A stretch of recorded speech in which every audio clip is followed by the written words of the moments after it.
Hello there, and welcome to another of Andre's Artist Profile.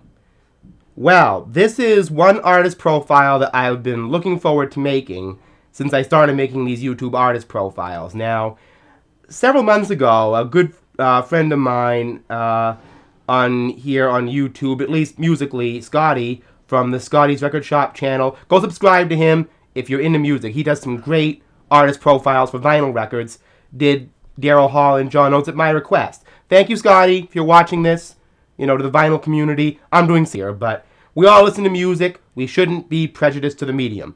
That's just my feeling. Anyway, this is not about record collecting. This is about Daryl Hall and Hall Oates. They're one of the most commercially successful acts in pop history, right up there with the Michael Jacksons or the whoever's. They're right up there. And the way they did it is by being creative. Now, they had an album out in 1972 called Hall Oates, which I don't have on CD or vinyl or anything. But this is the first album by them I have. Their second on the Atlantic label.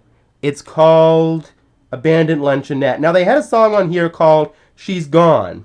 And that became a big hit when they started having other big hits. There's also a title song on here called Abandoned Luncheonette where they sing about drinking imaginary cola.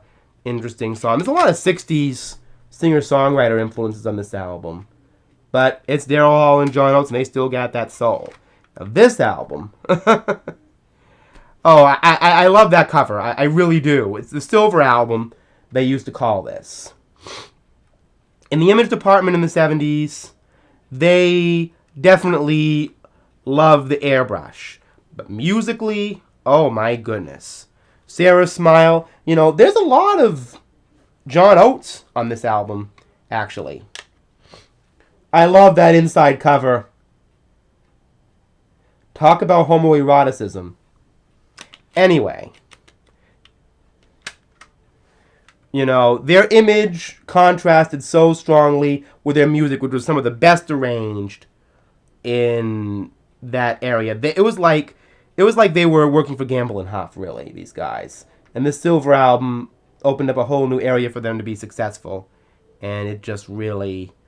And She's Gone became a hit after, Sarah's Smile took off big. Excellent album.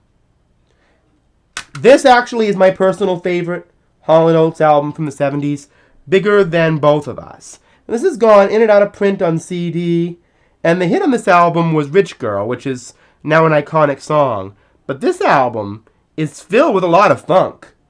They were really working their soul funk muscles on this album. Really strong grooves, really strong writing, really great Philly soul album. Did a little pitch for Ritz crackers there.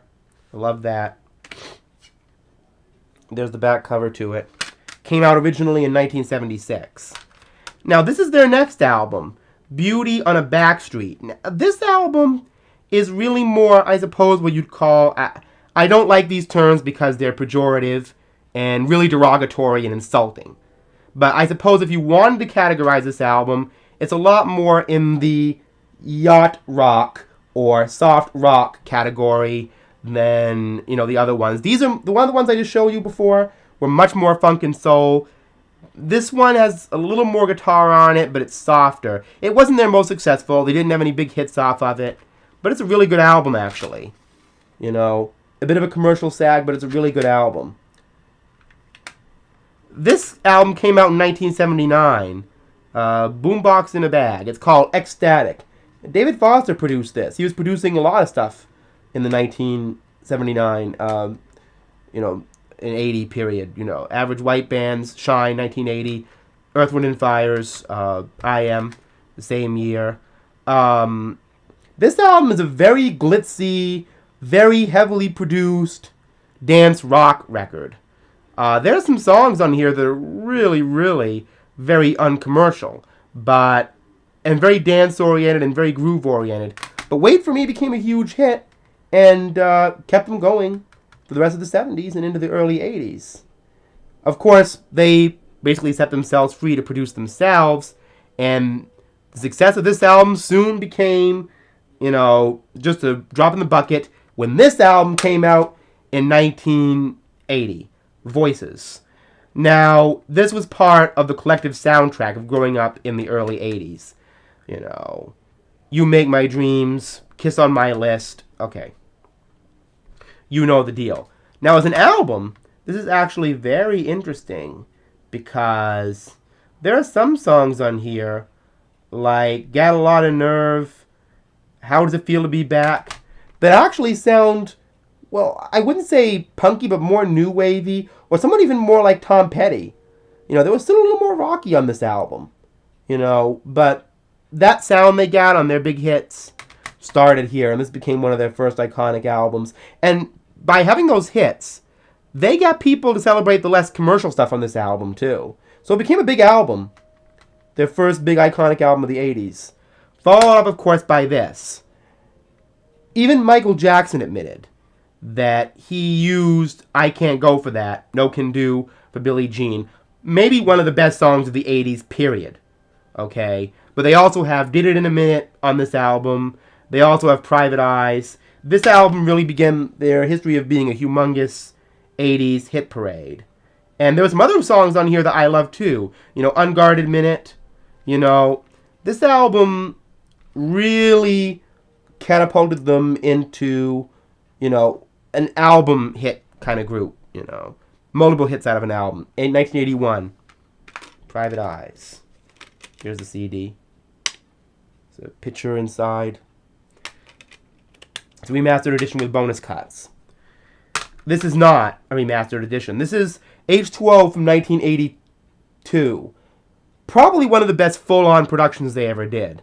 Man-Eater is on this as the hit. You know, One on One is also a hit on this album. And they also did a version of Family Man here. Album cuts, all excellent. All excellent album cuts.